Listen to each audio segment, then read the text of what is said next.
E você tem um percentual disso, 50%, 100%, isso é seu valor de equity. Quanto vale a sua empresa hoje? Mas mais do que isso, quanto ela pode valer amanhã. E é nisso que a gente investe, nessa projeção de crescimento do seu negócio. E o seu negócio, para receber investimento, tem que ter uma mentalidade escalável. Quer ver uma coisa, Pablo? Como é que ganha dinheiro com uma vaca?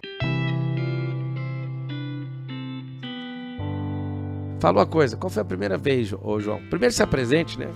Bom, eu faço investimento em negócios inovadores, startups, eu invisto em gente, em pessoas. Antes de um CNPJ tem um CPF, então eu procuro ajudar investindo com um pouco de recurso, dinheiro, mas também com muita orientação, mentoria, apoio, que a gente chama Smart Money, que é o tema de um livro que eu tenho, chamado Smart Money, é um livro que ajudou centenas e milhares de empreendedores no Brasil. Então, eu sou um cara que invisto em pessoas, invisto no sonho das pessoas. Ó, Smart Money é dinheiro inteligente. E dinheiro inteligente, ele é aplicado só se ele estiver voltando. Ele tem que voltar. Tem que voltar. Eu falo sempre quando não é doação, não é filantropia. Esse dinheiro vai, ele tem que voltar com o crescimento da empresa. Eu falo toda vez que o dinheiro tá querendo sair, eu converso com ele, vem cá, vamos trocar uma ideia. Você vai voltar? Aí a primeira pergunta, ele fala, vou. Segunda pergunta, vai voltar quando? Tem que ter a data para voltar para casa. Terceiro, vai voltar com quantos filhotes? Eu indico para você anotar essas 3 perguntas que você faz pro seu dinheiro. Se não tiver essas 3 respostas, o dinheiro não sai. Vai voltar? Vou. Quando? E quantos vão voltar com você? Vai voltar grávido? Vai voltar com o filhote no colo? Qual que é o retorno disso? Senão o dinheiro não sai de jeito nenhum das nossas empresas. É verdade. Mas além do retorno, no nosso caso, Pablo, a gente investe em capital produtivo. Quando você investe num CDB, por exemplo, um tesouro direto, você está investindo no governo, um tesouro direto. Sim. Então você investe, tem aquela taxa, e essa taxa volta, taxa de juros, tudo bem com isso. Mas aquele dinheiro o governo está investindo em outras coisas. No banco, o banco está investindo em outro banco. E quando investe em startup, Pablo, você está gerando trabalho, renda, desenvolvimento emprego, renda, crescimento da nação. Crescimento da nação. Então o que eu faço, cara, eu tenho muito orgulho disso. Porque quando eu invisto no empreendedor, ele está gerando trabalho, está gerando produtividade. Então esse dinheiro volta. Já voltou de cara pela minha atitude, minha ação de ajudar o sonho de alguém. E volta porque eu sei que ele está aplicando aquele recurso para crescer o negócio dele, para gerar imposto, para gerar renda, gerar desenvolvimento econômico. E aí imagina 1.600 empresas fazendo isso, Pablo.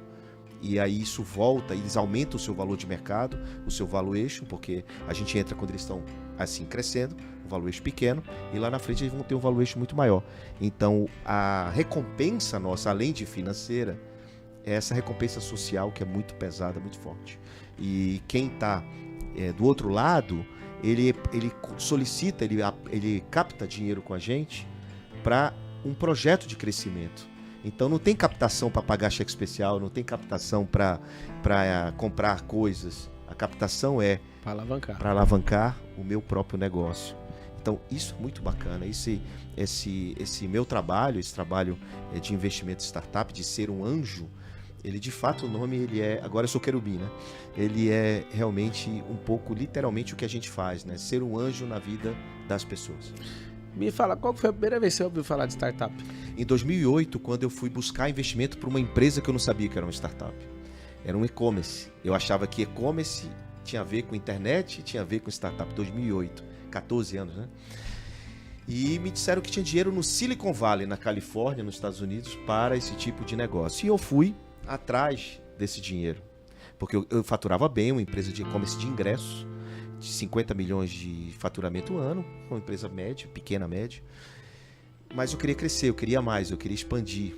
E aí disseram que tinha dinheiro para esse tipo de negócio. E eu fui buscar, cheguei lá, apliquei para um fundo, apliquei para um anjo lá, como o João hoje, como você, apliquei lá no Silicon Valley e fui apresentar. Só que, Pablo, quando eu cheguei lá, o que eu mostrei para os investidores?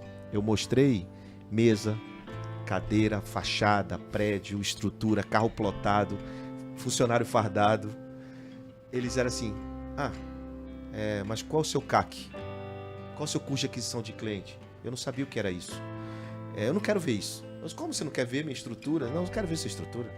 Me dê os números. Me dá seus números, me dá o bottom line, me dá... Isso que você está me mostrando é CAPEX e OPEX. Startup tem que fazer mais com menos. Você tem que investir no seu crescimento e não em infraestrutura. Ó, tudo que você falar, explica pro público. Você falou CAPEX e OPEX, explica. Vamos lá.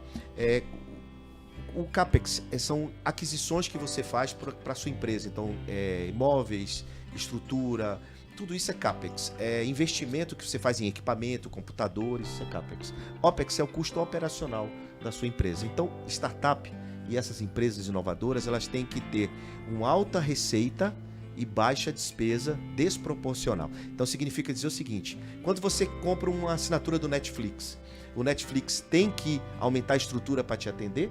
Não. Só banco de dados. Só banco de dados. Então, servidores. Isso é escalável.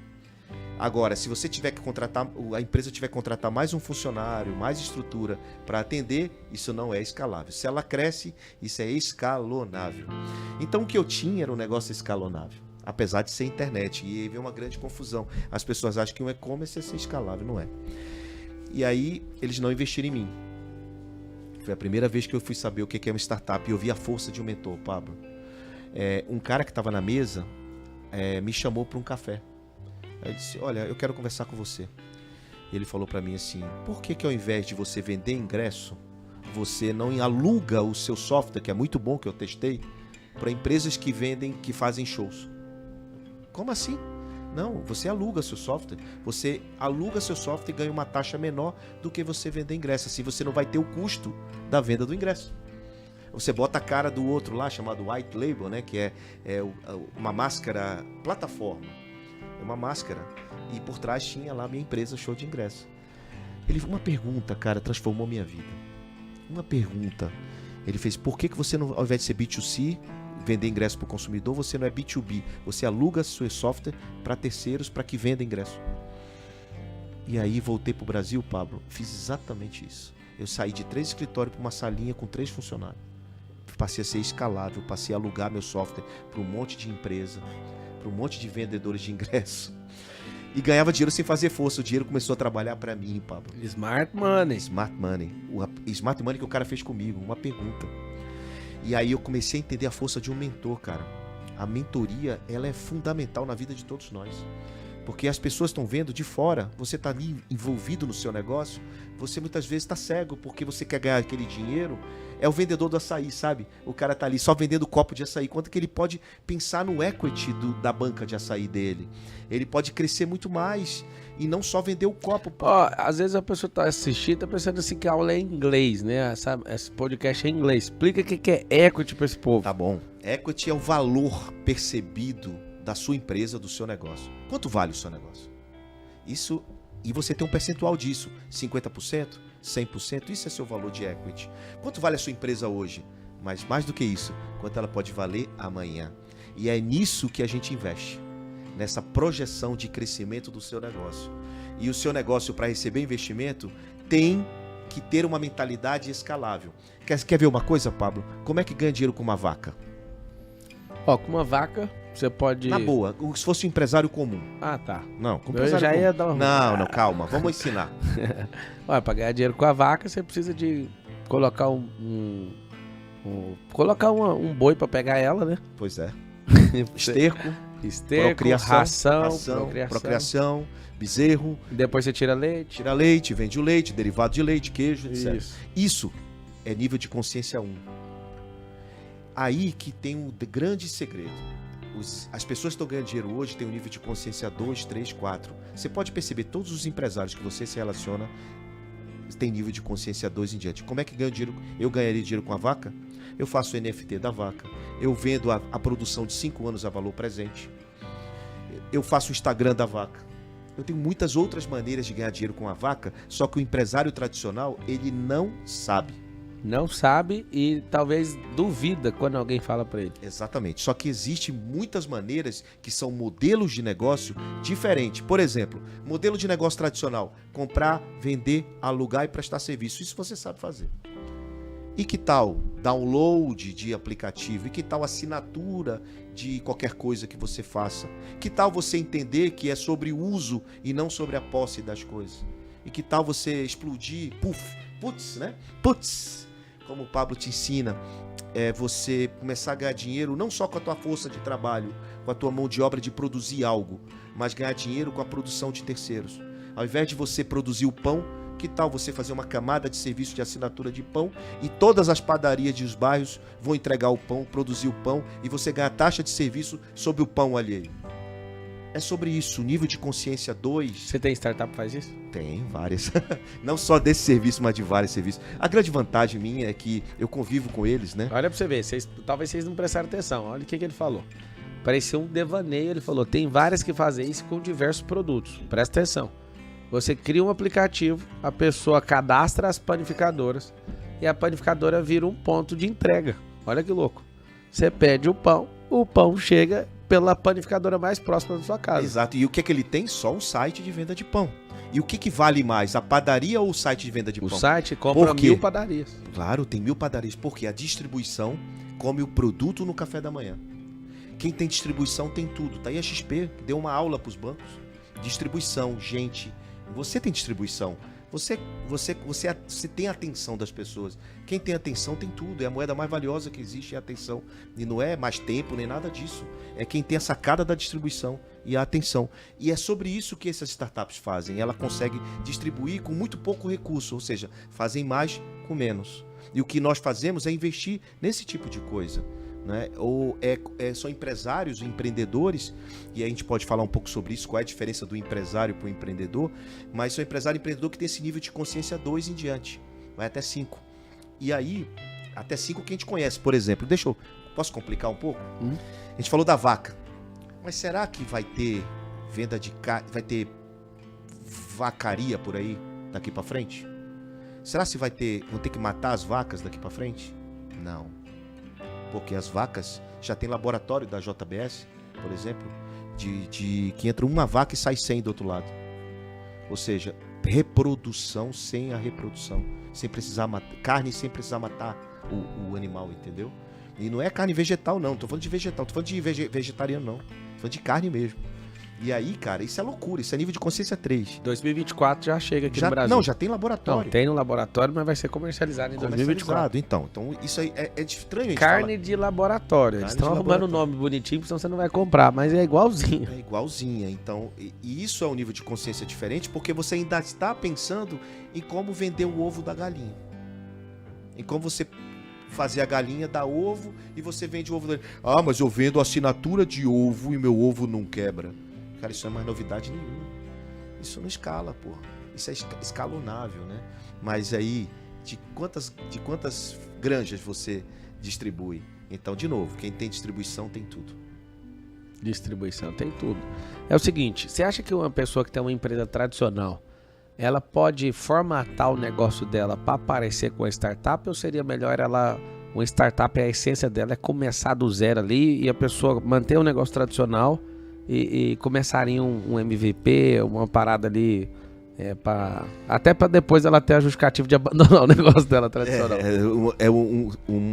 Uma das questões é ela entender que o negócio do site da padaria vale mais que a padaria, ela abandona a padaria, né? Isso existe, essa situação. Mas olha, uma empresa tradicional, vamos dizer uma fazenda, uma distribuidora, uma concessionária de veículo, né? Ela tem que começar a agregar essas oportunidades que essas startups fazem. Site por exemplo, aluguel de carro.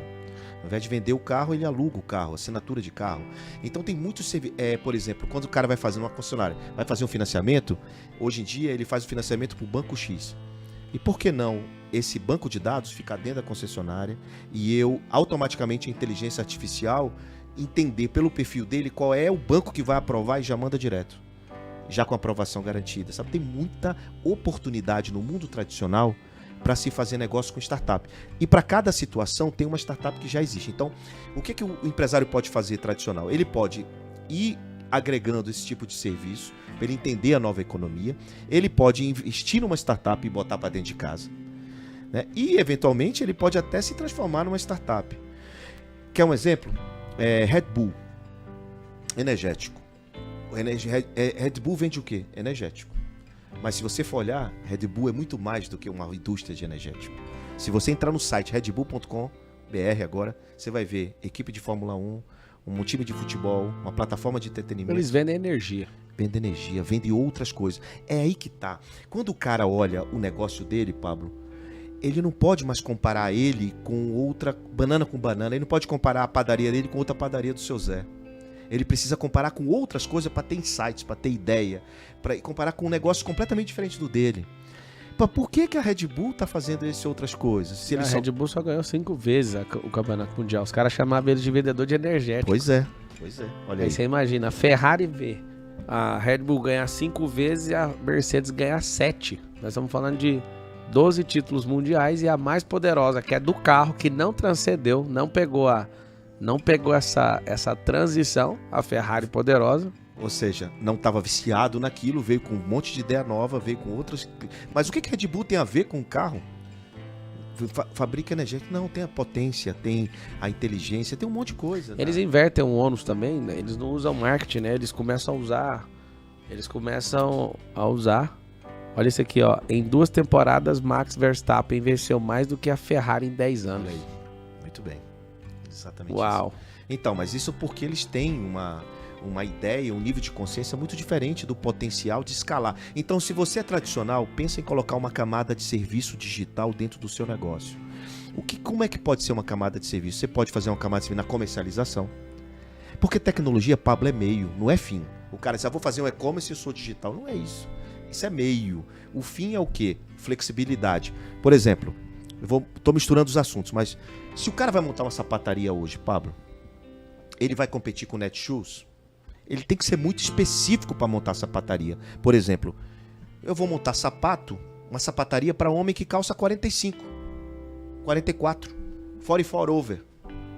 Por quê? Porque é nicho específico. Eu já sei que é meu cliente que tem essa dor. Hoje o foco não é no cliente, é do cliente, dele, do cliente. Então se eu sei que é a minha persona, se eu sei que é o cliente, cara, eu vou fazer algo para ele. Então as startups, elas têm esse foco, elas desenvolvem negócios a partir de uma dor, de um problema, de uma necessidade. E isso que o empresário tem que mudar a chave. Ele não pode ficar na chave só de ganhar dinheiro, porque precisa lucro, não sei o que. É isso também, mas é muito mais do que isso. É resolver a dor do cliente, nichar o negócio dele, criar uma camada de serviço e aí fazer esse negócio ter um valuation muito maior no futuro, ter valor de importância para que esse negócio se torne essencial para a vida de quem compra. Acho que é mais ou menos isso. Me fala uma coisa. O que uma pessoa que tem uma startup ela precisa para conseguir investimento? Quem tem uma startup, ela precisa entender a tese do investidor. O que o Pablo investe? O que o João investe? Isso está publicado, isso está escrito, a gente sabe mais ou menos. O empreendedor ele precisa conhecer os investidores. Tem muito fundo de investimento no mercado. Então ele tem que frequentar eventos, ele tem que participar de mentorias, ele tem que fazer cursos, ele tem que aprender a empreender. Porque tem muitas coisas que eu olho que ele precisa saber. Eu faço as perguntas, por exemplo, qual o problema que você resolve? Para que você precisa do dinheiro? Tem cara que não sabe responder. Tem cara que fala para mim, não, eu vou ser gigante, eu vou ser unicórnio, vou faturar 1 bilhão. Todo mundo quer falar unicórnio. Eu vou ser unicórnio, $1 bilhão, vou valer no futuro. Cara, isso é consequência. Isso é resultado do teu trabalho ao longo da jornada de 10 anos. Então você não pode querer o final logo. Tudo bem que você tem essa meta, mas cara, você tem todo um trabalho a ser feito, tem que ter disciplina. Tem cara que pede, eu quero 200 mil. Não, você tem que dizer, porque o meu ROI, já testei, é 3. Meu retorno sobre investimento a cada R$1 que eu invisto no marketing. No Facebook, por exemplo, no Instagram volta a 2. Então eu consigo projetar que se eu botar 100 mil, quanto vai voltar, em quanto tempo, o que eu vou gastar. Se o cara diz assim, olha, eu quero um dinheiro para montar um escritório, para não sei o que. Cara, trabalha de casa, velho. O que importa é a camada digital, não é a mesa e a cadeira. Isso é custo, isso é o OPEX que a gente falou no começo. Então aquele erro que eu cometi em 2008, Pablo, até hoje, ainda empreendedores cometem. Inclusive até daqui 10 anos vão cometer, né? Porque as pessoas, elas ignoram mentores, elas ignoram soluções, elas ignoram estudo, elas ignoram preparo. O brasileiro ele não é fundamentado em instrução. Parece que a gente é um povo realmente empreendedor, mas que não gosta de instrução. É por isso que as empresas até o 3º ano, só 87% delas vão quebrar e tem quebrado, né? Quando alguém fala, a pandemia quebrou, não foi a pandemia que quebrou. Quebrou foi você não ter instrução, não estar antenado e andar atrás do tempo. Se eu estiver na frente do tempo, você é inquebrável.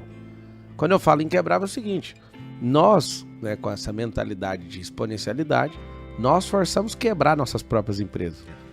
E aí tem gente que agora assusta, fala, você tá doido? Nossa, quando eu ensino isso a primeira vez pro empreendedor, ele fica, mas você tá ficando louco. Você tem que saber o seguinte, a empresa vai quebrar de um jeito ou de outro. Se você não for a disrupção sua, vai ser a disrupção de alguém. Exato. Uma empresa nasce para ser perdida, quebra, herdada, porque passa de filho para neto e etc., ou vendida. E mais um adendo, mais um agora, investida. Porque o cara dizendo, eu não vou receber investimento porque eu não quero sócio.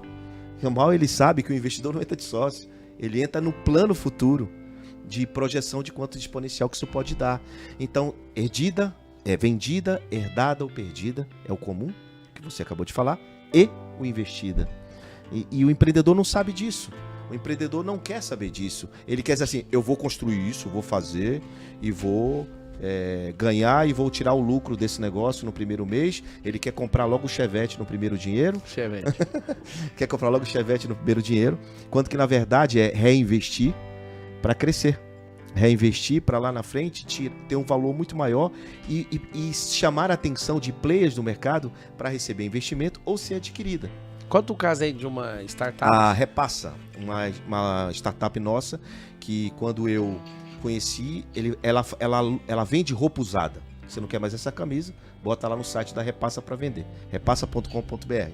Legal pra caramba, né? O cara criou essa ideia baseada na roupa usada da mulher dele. Botou pra vender, fez um site, botou pra vender, deu certo. Quando eu conheci esse moleque, em 2014, 2015, ele tinha uma sala 3x4 com a arara da roupa da mulher dele e um site.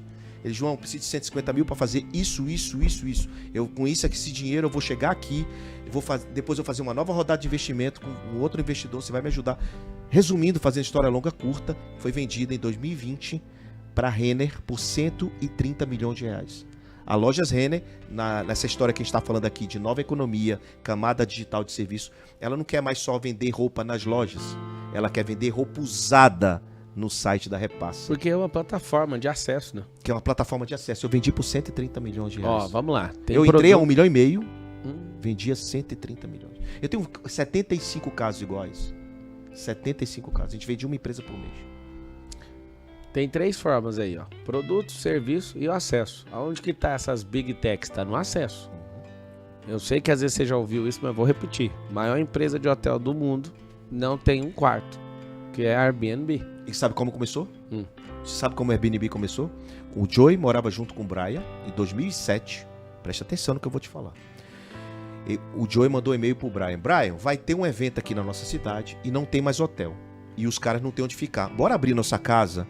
A gente bota uma esteira no chão, café da manhã, ajuda os caras e vamos cobrar um valorzinho pequeno. Bora. Com o efeito de resolver um problema. Uma dor. Que os caras iam chegar na cidade, divulgaram panfletos, encheu a casa, fizeram uma planilha, viram aquilo, isso aqui pode ser um modelo de negócio, fizeram de novo, divulgaram e não tinha dinheiro para fazer o site. Aí foram para a convenção do Barack Obama vender rosquinha. Rosquinha, sabe? Rosquinha. Venderam, pegaram 30 mil dólares e fizeram um site. O site não era automático. Era assim, você botava um form e dizia, eu vou tal lugar pra cidade e tal, não sei o quê. Eles ligavam no telefone e procuravam alguém. Isso é escalonado. Escalonável. Tem que pôr gente, suporte e tal. Aí depois eles foram desenvolvendo, aí conseguiram o primeiro 500 mil dólares da Y Combinator. Aí o Y Combinator tinha uma bossa nova, lá botou 500 mil dólares neles. Eles fizeram a automatização e a Airbnb, que é hoje, que em 8 anos abriu oferta pública, o IPO.